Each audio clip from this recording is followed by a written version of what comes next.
Hola, les saludo nuevamente desde acá del Rua Gebit. Hoy precisamente haciendo un recorrido en tren para orar, para interceder por esta región. Este tren viaja entre Düsseldorf y Wuppertal y hoy estoy dedicando un tiempo para orar por esta gente. Así que mientras escuchan este mensaje, recuerden qué importante es la intercesión para alcanzar a la gente que el Señor Jesús tiene, a su pueblo que Él tiene en esta región del mundo.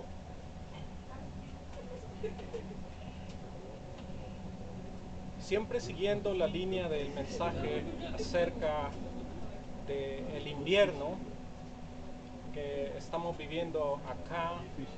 Todavía no son las 4:30 de la tarde, pero pueden ver el panorama muy oscuro. El invierno es así, los días son más cortos, las noches son más largas. Y en esta región de Alemania especialmente, la oscuridad impera en el tiempo del invierno. Quiero contarles unos datos breves, estadísticos acerca del Ruhrgebiet.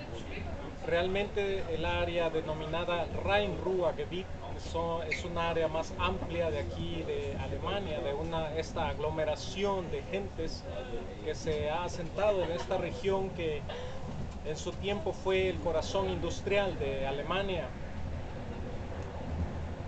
Solo el Ruhrgebiet tiene más de 5 millones de habitantes, son 53 ciudades. Y si extendemos el área desde Düsseldorf hasta Colonia o Bonn, agregamos más de 5 millones a esa estadística. O sea, estamos hablando de más de 11 millones de habitantes en el área del Rhein-Ruhr-Gebiet. Para que se hagan una idea de la dimensión y la densidad poblacional que eso significa, estamos hablando de la población de Guatemala, aproximadamente 12 millones de habitantes. En un tercio del territorio de mi país, El Salvador. Al Salvador se le conoce como el pulgarcito de América porque es un país muy pequeño, con 21.000 kilómetros cuadrados de área. Pues el Rhein-Ruhr-Gebiet tiene 7.000 kilómetros cuadrados de área. Y en esos 7.000 kilómetros cuadrados viven más de 11 millones de habitantes. Ustedes pueden imaginarse las dimensiones. ¿Y por qué quiero hablarles de cantidades y de cifras? El Señor Jesús en Mateo capítulo 9, verso 36 en adelante dice: y al ver las multitudes, tuvo compasión de ellas, porque estaban desamparadas y dispersas como ovejas que no tienen pastor. Entonces dijo a sus discípulos: a la verdad la mies es mucha y los obreros pocos. Rogad pues al Señor de la mies que envíe obreros a su mies. Las multitudes movieron el corazón del Señor Jesús hacia la compasión. Y la primera cosa que el Señor nos llama a hacer ante las multitudes es interceder para que Dios envíe obreros a su mies. Y como por la experiencia de otros siervos de Dios hemos aprendido, no son las multitudes la cosecha o la mies, sino que esa cosecha está dentro de las multitudes. Aquí estamos en un área, como ya hemos mencionado, muy densamente poblada.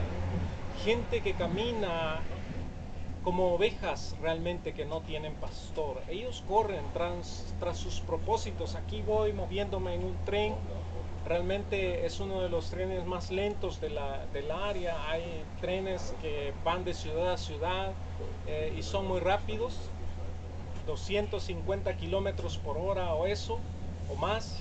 Si viajas en avión también puedes llegar más rápido. El mundo se mueve a pasos estrepitosos, pero ¿hacia dónde se mueven? Si tú observas el rostro de la gente, puedes ver en ellos que no hay propósito, realmente vagan como ovejas que no tienen pastor. Por eso es necesario que el pueblo de Dios se levante e interceda por aquellos que no tienen pastor, por aquellos que necesitan conocer la luz del Evangelio. ¿Qué hizo Jesús después que oró por las multitudes, después que los vio, después de que se compadeció de ellos y animó a sus discípulos a interceder? Es increíble, pero a veces no logramos ver cuál es la solución que el Señor tiene para las multitudes. Y esa solución es concentrarnos en unos pocos. Si tú te das cuenta y sigues leyendo el pasaje, después del verso 38 del capítulo 9 sigue el capítulo 10, verso 1 en adelante. Entonces, llamando a sus 12 discípulos, les dio autoridad sobre los espíritus inmundos, para que los echasen fuera y para sanar toda enfermedad y toda dolencia. Los nombres de los 12 apóstoles son estos: Simón, llamado Pedro; Andrés su hermano; Jacobo, hijo de Zebedeo, y Juan su hermano; Felipe, Bartolomé, Tomás, Mateo, el publicano; Jacobo, hijo de Alfeo; Lebeo, por sobrenombre Tadeo; Simón el cananista, y Judas Iscariote, que también le entregó. ¿Y por qué crees que leo los nombres una vez más? Porque cada individuo es importante para el Señor. Mi hijo Josué está empezando a leer la Biblia y ahora va a entrar pronto al libro de los números, y le dije, mira, vas a leer muchas listas de nombres ahí en ese libro, pero no te desesperes, porque cada individuo es importante para Dios. Sí, tú por nombre eres importante para Dios. No se trata de simplemente las multitudes, se trata de que cada individuo es importante para Dios. ¿Cuál fue la solución del Señor Jesús?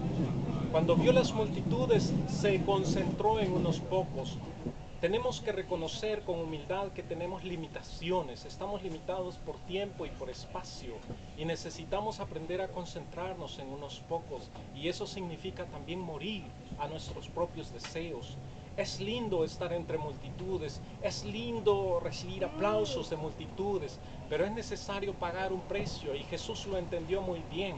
Así que tú sabes que Jesús muchas veces se apartaba de las multitudes para orar, pero también para estar con sus 12, porque ellos eran importantes y ellos eran el secreto para llegar a las multitudes. Tú eres muy importante para Dios como individuo, como una persona. No olvides eso. Y es importante que en nuestro ministerio nos enfoquemos en unos pocos. Esta semana me he regocijado mucho en dos personas que me enviaron retroalimentación acerca del mensaje que escucharon. Mi sobrina Catherine, allá en Nueva York, un saludo para ella, por supuesto para Merceditas, para Lourdes y para sus padres, mi hermana Mercedes y Harry. Les bendigo mucho y les llevo en mi corazón. También Daniel González, Julie, sus hijos, les saludo en el nombre del Señor. Ellos me enviaron retroalimentación esta semana sobre el mensaje. Daniel me decía, he leído con detenimiento, he escuchado con detenimiento tu mensaje. Así que por ellos dos vale la pena hacer esto. Jesús, cuando vio las multitudes, no se dejó llevar por las multitudes, se concentró con unos pocos. En una ocasión yo escuché a un hermano, Rick Warren, decir, si tú quieres pescar en grande, ve donde hay multitudes. Entonces yo vivía en Guatemala y pensé, momento,